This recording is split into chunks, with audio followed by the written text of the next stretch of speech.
sistem namanya kan, disebut dengan unit kan. Makanya membeli komputer, membeli laptop itu kan disebut satu unit. Unit itu kan dari bahasa Inggris, satuan dia itu kan. Sebenarnya dia terbagi dalam komponen-komponen lalu disatukan. Nah, supaya dia menjadi sebuah komputer laptop yang dia berproses dengan sempurna, maka harus bersatu. Kalau dipisah, apalagi orang begini, Ustaz, aku baru beli komputer, gimana sekarang di rumah? Mana itu? Rupanya monitornya. Itu bukan komputer namanya, monitor. Atau CPU-nya aja gitu, nggak ada keyboardnya, nggak ada mouse-nya, nggak ada monitornya. Itu bukan komputer namanya, bagian komputer. Begitu juga kalau mau belajar bahasa Arab, jangan hanya belajar mufradat. Yang apa mufradat nggak cukup. Nahu sorobnya saja nggak akan cukup. Belajar makhraj hurufnya fasih. Kalau baca Quran masya Allah kayak orang Arab gitu kan. Begitu ditanya kayak paham kan? Ada orang begitu, ada. Luar biasa makhraj hurufnya, orang Arab kan. Baca Quran dia, suaranya fasih ya Allah. Tapi orang Arab gini, begitu ditanya langsung ngomong. Min aina ta'lam lughat Arab. Berarti, tapi alhamdulillah kalau orang yang sudah bagus makhraj hurufnya, dia sudah dapat modal satu modal. Nah, berarti sepertiga sudah selesai kan? Tinggal 2/3 lagi. Kalau sudah ada yang belajar produk udah banyak hafalannya, berarti tinggal 1/3 lagi. Ya, sudah ada modal. Yang menjadi masalah adalah kalau makhraj hurufnya pun belum berproses. Ini kita capek. Assalamualaikum. Tapi bisa. Ronaldo pun kalau mau belajar bahasa panggillah Ronaldo, saya ajar bahasa bisa. Messi pun bisa. Bukan hanya muslim gitu. Karena kita tahu metodenya dan alhamdulillah kita pun sudah mendapatkan sertifikat internasional untuk mengajarkan bahasa Arab. Jadi jangan diragukan. Ada orang diragukan. Oke, kita lanjutkan. Nah, jadi itu maksud dengan sistematis dan sistematis. Oh sebentar, belum selesai. Jadi belajar bahasa lisan dimulai dari kalimat, kata, baru huruf. Kalau sudah nanti lancar, maka itulah yang menjadi mahir. Disebut mahir, keterampilan menyimak, berbicara, membaca dan menulis dan itu selanjutnya. Nah, kalau bahasa tulisan dari mana mulainya? Bisa membaca dan menulis. Kalau kita mau bisa membaca, seperti misalnya membaca Al-Quran, dari mana mulainya? Dari huruf lah, nggak mungkin dari kalimat langsung, baca Quran langsung, nggak mungkin. Nah, kalau dia bahasa tulisan, dari huruf, kata, baru, bahkan nanti, dan oke. Jadi jangan disalahkan. Jadi sudah tahu ya, kita lanjutkan. Nah, ini ada 8 komponen pembelajaran, belajar mengajar. Nah, kalau kita mau berhasil dalam belajar, maka kita harus perhatikan yang ke-8-8-nya ya, supaya lebih maksimal gitu. Contoh misalnya yang pertama ini adalah guru lah yang pertama ya. Maka gurunya harus ada ciri-cirinya. Ciri-ciri guru bahasa Arab itu ada ciri-cirinya. Yang pertama apa? Yatahaddath bil lughatil arabiyyah bil talaqah. Lancar berbahasa Arab. Itu ciri. Insyaallah saya berdapat. Iya kan? Saya penerjemah juga saya. Kemudian yang kedua materi ajarnya yang dipelajari. Alhamdulillah kita sudah pilihkan yang dipelajari itu langsung kitab Arabiyah Bayyinah. Jadi itu sudah tersusun rapi materi ajarnya dan tidak dimulai dari nahwu shoroh, tapi langsung dari hiwar, mufradat. Setelah itu nanti baru taroki, ya pola-pola kalimat. Setelah itu nanti fahmul masmu, ya aswat, fahmul masmu, kalam, qiraah, kitabah. Jadi itu dalam satu tema itu nanti ada 9 pelajaran ya. 9 pelajaran. Itu tingkat dasarnya nanti. Insya Allah kalau betul-betul kita belajarnya bisa ngomong bahasa Arab. Bisa. Saya bilang nggak bisa. Bisa. Semuanya alumni ini. Sabar. Nggak tahan kan? Nggak tahan ya. Kamu cukup-cukup aja. Oke, kemudian tujuannya harus jelas. Nah, kalau kita Arabiyah itu sudah tujuannya sudah sangat jelas. Tujuannya itu kita nanti bisa berbahasa Arab, lisan maupun tulisan. Dan dia ada tingkatannya, dasar, menengah, kemudian kemudian ada nanti yang fas.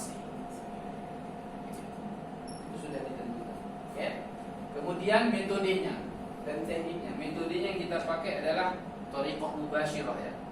Metode langsung tanpa penerimaan. Ya, metode langsung. Nanti dalam proses belajarnya itu pakai bahasa Arab ya. Kenapa bahasa Arab, Ustaz? Karena memang ada penelitiannya. Ini penelitian luar biasa. Perhatikan ya.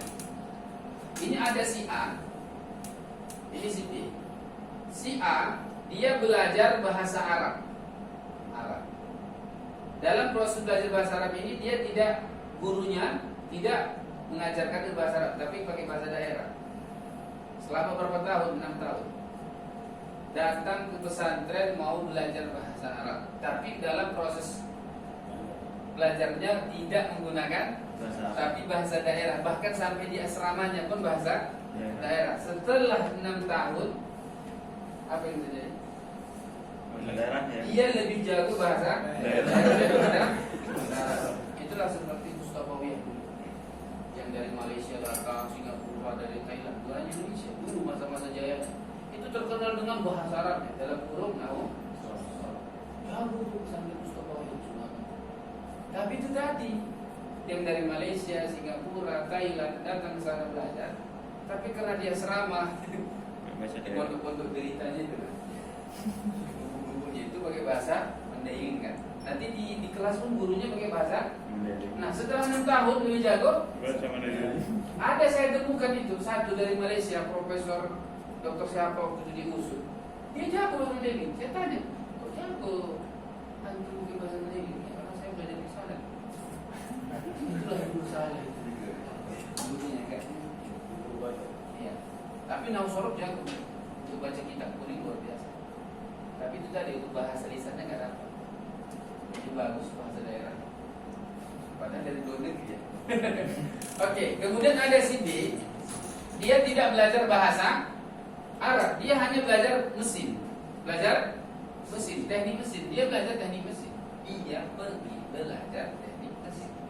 Tapi karena dosennya semua berbahasa Arab, lingkungannya berbahasa Arab, apa yang terjadi? Jago bahasa Arab. Padahal dia maksudnya bukan belajar mesin, teknik mesin. Pulang ke Indonesia lebih jago mana? Dia bahkan dia mengajarkan bahasa Arab, teknik mesin. Hanya saja dia bahasa Arab ambiyan. Untuk itu kata ulama, dalam belajar bahasa itu yang menentukan proses, bukan apa yang dipelajari. Kalau prosesnya sudah menggunakan bahasa Arab, insya Allah tidak bahasa Arab pun kita pelajari, insya Allah bisa bahasa Arab. Contoh, misal kita main bola, saya pelatihnya, tapi bahasa Arab tuh saya. Kira-kira gimana? Kalau 3 bulan gimana jadi? Bisa bahasa Arab. Udah aku belum bahasa Arab. Urpus, enak kurang, haya, rawi, sadid, padahal ukuran itu aja kita nanti kan. Kayaknya udah jago kan dia. Begitulah yang terjadi di klub-klub internasional. Misalnya Messi dari mana? Argentina. Ronaldo dari mana? Nanti kan kumpul dalam satu grup. Itu kan beda bahasa. Gimana itu memang? Bahasa Inggris. Nah, ada apanya program pembelajaran bahasanya hanya sekian bulan selesai. Karena yang diajarkan cuma bahasa seputaran bola tadi aja udah. Di luar itu kan. Oke.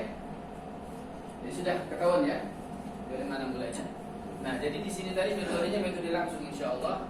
Kemudian medianya kita gunakan ya ada buku, nanti ada laptop pakai proyektor, kemudian ada audionya insya Allah nanti kita kirim lebih rapi lah insya Allah nanti. Karena ini nanti apanya khusus bahasa Arab kita ini bukan saya saja yang mengajar ya. Ada 3 orang ustaz nanti. Ya, karena kita bagi 2 kelas ini, tidak satu. 2 kelas karena ada yang sudah kita kedua, ada kita 2 kelas. Tetap nanti ya kelasnya nanti di bawah. Ada pokoknya ada 3 orang ustaz nanti yang mengajar. Oke ya. Kemudian ini sumber belajarnya tidak hanya dari ustaz tapi dari internet juga bisa ya kan. Dan sumber ini nanti kita sediakan. Sumber belajar artinya kita belajar bukan hanya dari ustaz tapi dari buku, dari untuk sosial. Kemudian evaluasinya ada ujiannya. Setiap selesai kitab nanti ada ujiannya untuk pindah ke kitab yang kedua. Tapi kalau sudah 2 jilid kitab satunya selesai, kita ujiankan, kita kasihkan sertifikat. Ada sertifikatnya. Tanda kita bahwasanya lulus kitab 1. Nanti kalau kitab 2 ada lagi sertifikatnya, kitab 3 juga ada. Nah, setelah itu nanti baru kita ajarkan bagaimana belajar. Makanya saya di As-Sunnah unik saya di As-Sunnah ngajar. Saya ngajar di As-Sunnah ini semester 1, semester 2 dengan semester 7. Waktu dia masuk saya ajarkan bahasanya, mau tamat saya ajarkan cara mengajar. Di As-Sunnah itu kerjaan. Jadi masuk dia belajar bahasanya, setelah itu nanti mau tamat belajar metode. Jadi kita begitu dulu. Dan alhamdulillah ustaz-ustaz di As-Sunnah ini sudah dapat sertifikat internasional rata-rata. Dan menurut pengakuan Syekh Ali Jumat dari Arabiah Banyak itu, dari Riyadh itu datang tahun 2015 ke As-Sunnah ini, kita dilatih selama sepekan sama mereka. Jadi setelah kami melatih dari berbagai tempat universitas negara, tapi non Arab, yang paling terbaik itu As-Sunnah. Guru-guru. Kenapa? Karena dia bukan rata-rata, dia rata-rata. Enggak semua, enggak mungkin semua. Ya mayoritasnya gurunya itu begitu dilatih, diujiankan dulu semua gitu. Tapi kalau di luar misalnya ke UIN mereka, kan pesertanya maksimal 25 itu, enggak boleh lebih, cuma 25. Jadi nanti 3 orang muncul bagus sekali, tapi nanti 10 itu.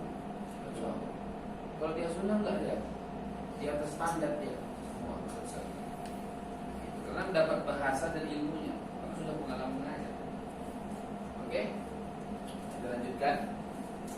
Nah, ini sudah selesai. Nah, ini masalah bahasa tadi. Ini dia.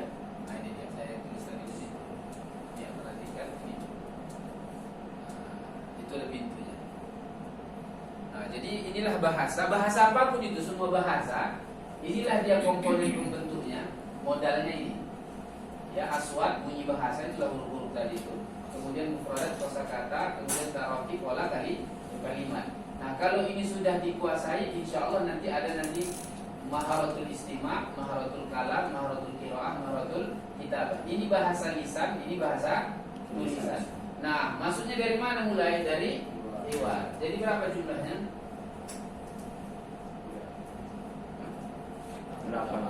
Ada berapa? Ada 8. Jadi kalau belajar bahasa Arab itu bahasanya dipelajari, 8 ini dipelajari. 8 ini dipelajari. Ya, 8. Loh, mana Ustaz Nausor? Kalau udah dapat bahasanya baru belajar nahu. Jadi itu akan lebih mudah, insyaallah. Rasakan. Belajar Nausor itu kan. Kalau sudah dapat bahasa. Tapi kalau bahasanya nggak bisa, ilmu bahasanya lebih parah lagi. Susah, capek, letih. Jangankan muridnya, gurunya pun. Padahal nggak salah muridnya sebenarnya, tapi gurunya ngomong kayak gitu. Letih, capek. Padahal yang salah gurunya. Berarti kalau belajar bahasa Arabnya nggak mesti lancar kali baca Al-Quran ya? Enggak ya, bisa. Bisa lah. Kalau kita ada bisa, cuman lambat, berat, bisa. Tapi ingat kalau nanti dia ikut belajar bahasa Arab lebih fasih kalau nanti baca Quran lebih bagus. Itu pengalaman.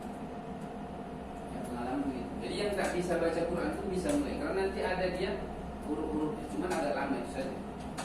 Tapi bisa. Ada yang belum bisa baca Quran ini?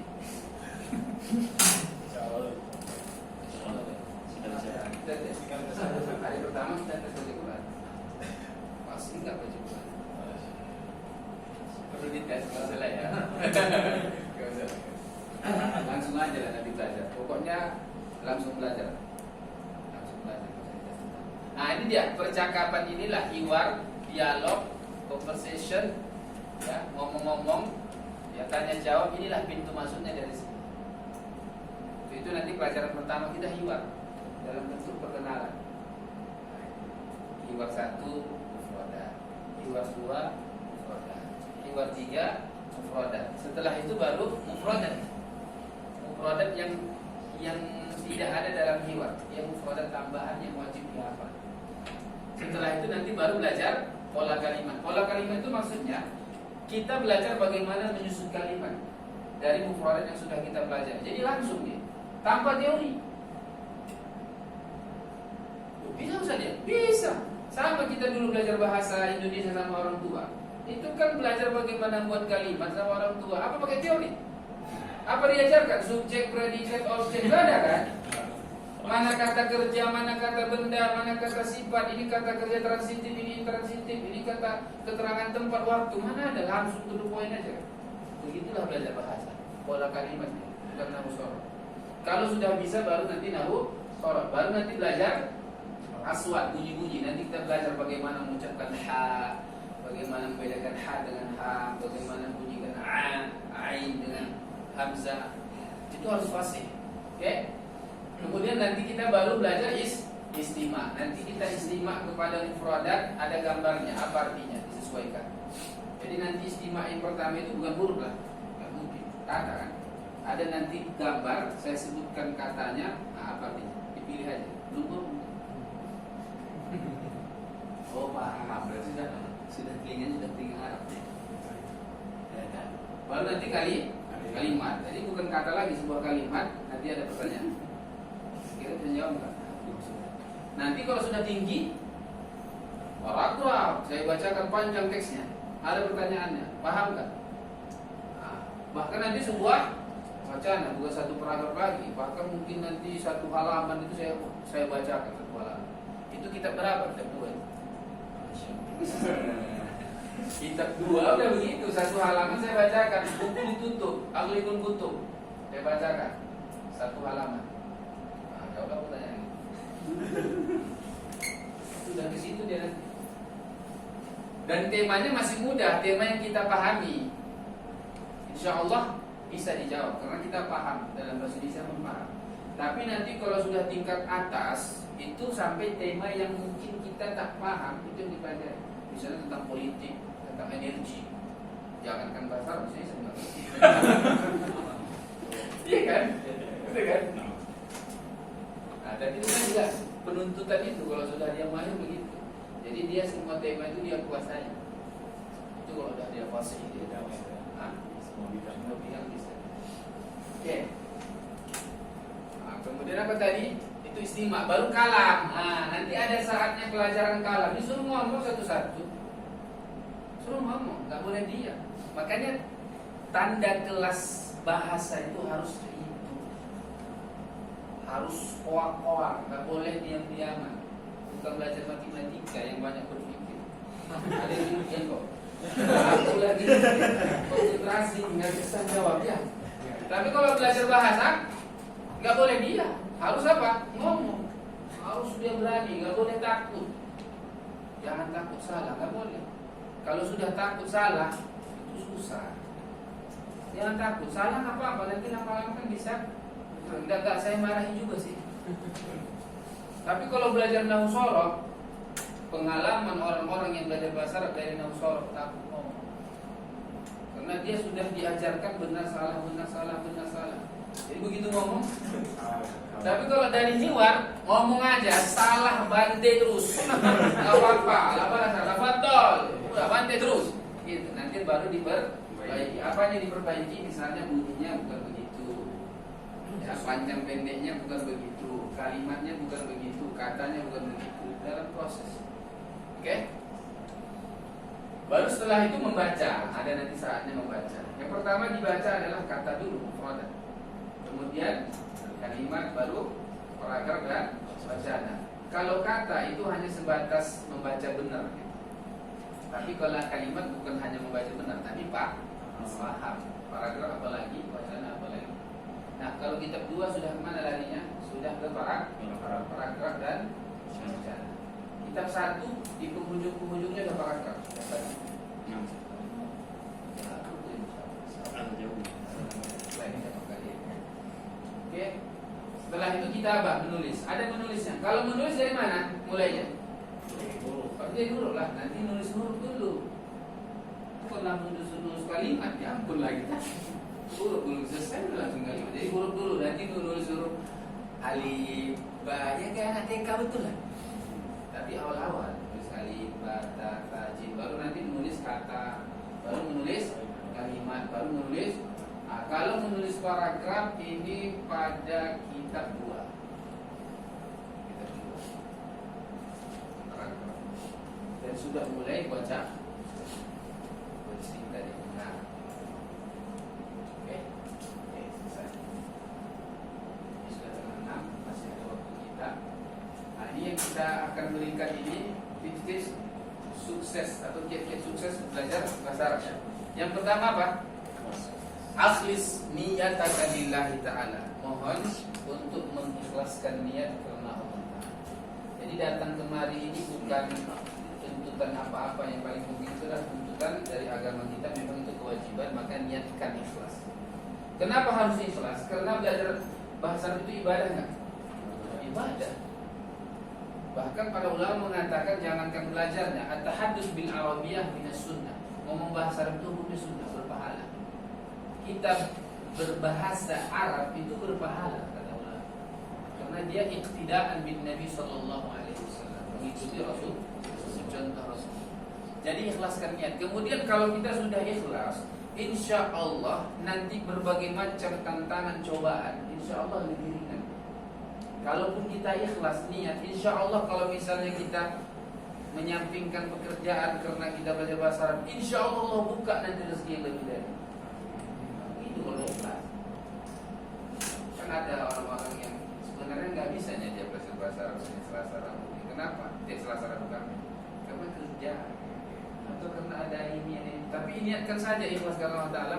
Allah pun tahunya itu. Jangankan Allah lah, kita aja. Kalau seandainya kita lihat orang seperti itu, kira-kira kita bantu nggak? Kan? Kawan nih demi belajar bahasa Arab dia rela. Itu kita ada rasa sayang, cinta, apalagi Allah. Yakin, harus yakin. Oke, yang kedua, aksir minat doa, harus memperbanyak doa. Jangan hanya usaha. Usaha tanpa doa, dia berusaha tanpa doa, sombong. Doa tanpa usaha, bohong. Ya doa aja, nggak ada usaha. Ya Allah, bisa laku bahasa Arab, tapi nggak mau belajar bahasa Arab.